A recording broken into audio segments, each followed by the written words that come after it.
I am a big fan of doing a little bit of everything at least. I do, however, think that you should focus primarily on what you're good at. So if you're very good at day game and you enjoy it, and you're bad at night game and you hate it, I'm not going to tell you to go do a bunch of night game. Why? Because part of game is psychological and inner game related, and when you have successes, it makes you better at game. Your successes with women grow your inner game, grow your self-belief, grow your confidence, grow your reference experience of successes, and therefore make game easier for you. Also, when you go out and you get a bunch of blowouts, it makes you like game less. It makes it less fun for you, and it makes you not want to go the next day, right? It's like if you told me like I want to go to the gym and get really like big and shredded, right? And here's this workout plan that's 100% optimized, but I fucking hate it, and I'll probably quit in a week. Here's a workout plan that's 90% optimized, and I love it, and I can't wait to go to the gym. Which is going to get you in better shape? Probably 90% optimized, right? And that's the way I think about it in terms of where you should do game and what type of game you should do. You should do the type of game that gets you better, but makes you excited to do more of it so that you continue getting better, right? So if you prefer day game, do a lot of day game, right? And also, if you prefer day game and you are good with girls who are seated down or standing and doing nothing, and you're not so good with girls walking, you should work on talking to girls walking, but mostly work on talking to girls sitting down, standing, and specifically intentionally go to environments where you find girls like that. And then when you go to the environment where girls are sitting and standing and you find a walking girl, still approach her. But go out of your way to do the types of things that you enjoy and that bring you success. That's what you should do. Also, with regards to meeting a quality woman, night game versus day game, there is some bias towards certain behaviors in night game, right? Because night game oftentimes is based around drinking, right? And drinking is a gateway drug to other drugs, and staying up late is not the healthiest habit, et cetera, et cetera. So there is some rationality for the argument that you'll meet a more quality girl in day game. Right? If you were to go talk to 10 girls in day game, especially in a nice part of the city, right, versus 10 girls in night game, especially at a trashy bar, right, you probably are meeting more quote-unquote quality girls for long-term in day game. Now, that said, every single girl who is hot probably goes out and is in night game sometimes. Hot girls have friends. Even hot girls who don't drink have friends who do, and they go out and they may go out with their friends, and even they may drink with them, but they oftentimes maybe go out and they're just drinking water or whatever, but they're still there. So you can still meet them. And the beauty of night game, there's a few.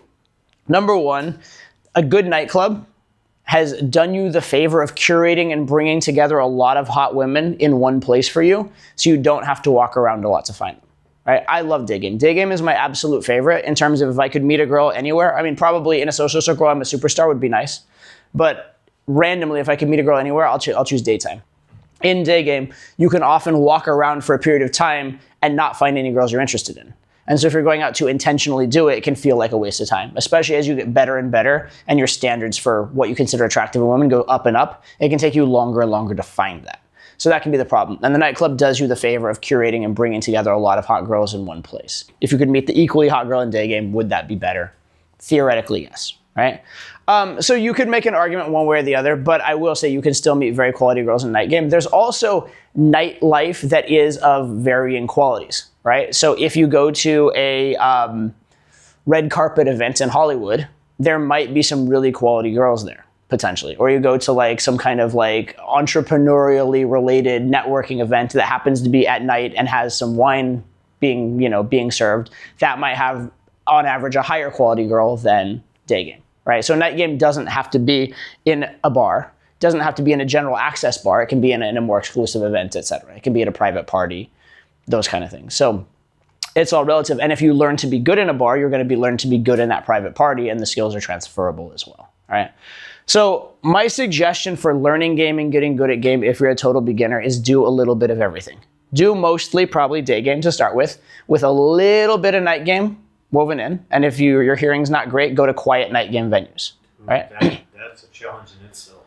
There are some like hotel lounges or like rooftop type bars or something like that where it won't be so loud. You can find it, okay? You can also go earlier in the day, or you can go to like happy hour type places that actually the sun is out and it's a weekend, right? But it's not quite as loud. You can find places if you try, okay? can go to like parties on the beach in open air. Who knows? Whatever. So I would suggest do some day game, do some night game. I would also suggest doing a little bit of online game, right? You'll learn things from that. One of the big issues that guys have when they first start learning game is that game is it's like a video game with levels, right? You can start at level 1 anytime you want. You can press start on the game, you're at level 1. You don't get to practice level 2 until you beat level 1. And so until you beat level 1 consistently, you can't practice that. You can't do level 3 until you beat level 2, et cetera, et cetera.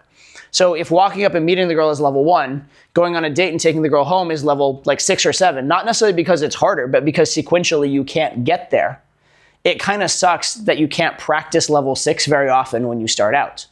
But if you do online game, you get a competent profile at all, you can start practicing level 6 concurrent to level 1, and now your overall dating practice gets better. And then when you do have that girl that's really into you and you get to level 6 with her, you've already practiced that, you can take it all the way, and now you have a girlfriend, which starts building abundance and a lot of other good things for you, right? So I actually do think it's a decent idea to do some online dating as well, just because you get to skip ahead to the going on a date part a lot earlier and a lot more regularly with a decent profile than you would from cold approach. I also think that doing some social circle is good. One, because it's healthy to have human connections. It's healthy to go out. A lot of guys get into game and they essentially, this is a very stereotypical, and this might not be you, there's various versions of this, but they essentially maybe still live in their parents' basement, don't interact with human beings very often, but they do go out and they do the hardest version of human interaction, which is cold approach pickup, and that's their only version of human interaction, right? And they don't know how to do other things, they're not calibrated to a social situation. As soon as a girl brings you around her friends, you don't know how to act in that environment because you only know how to hit on every girl you talk to, and you're like, well, I can't hit on her friends, but other than my only way of talking to them is to hit on them, so I sit in silence and don't talk to anybody, right? And that can absolutely happen. Or if you get so into doing, cold approach, one idea in game is you should talk about what you're passionate about. The other idea in game is you shouldn't talk about game in game. Well, if the thing you're passionate about, the thing you're doing is cold approach pickup all the time, you have a paradox. Right, so social circle is great for being well-rounded. It's also just great because it's like a passive income in a way, in the sense that if you have some social circle stuff going on, you have some friend groups or events like that. Let's say you meet a girl and you hit it off really well, but she has a boyfriend. Well, if you have nothing else going on in your life, that's just a wasted lead. That's going nowhere. But if you can actually befriend her and invite her to that environment where you are comfortable, where you do have some status, you have some fun, maybe she becomes your female friend. And then in 3 months when she breaks up with her boyfriend, maybe all of a sudden something happens. Or maybe she introduces you to her other hot friend and then you get another passive income, you get another source of girls coming into your life. Or maybe she goes out with you to a bar and there's some girl that you're talking to, or out in day game even, I suppose, some girl you're talking to who would go on an instant date with you or would go home with you but doesn't quite trust it from a strange man. But when this cool girl actually talks you up, all of a sudden that works, right? And so you want to create this environment where everything is building on each other. And you should primarily do what you're best at. You should primarily do what you enjoy and do what's getting you the immediate results. But it is good to be good at all these different things. And you'll find crossover. Sometimes I've found really good opening lines for cold approach that were actually lines I used in online dating. Right? And vice versa. I've had a good opening line for cold approach, and then I've used it as an opening message in online dating, and it works there. Right, so I do suggest doing a little bit of everything. And the ratio can be literally like 90 and then 3-3-3 as far as your percentages. Does that make sense?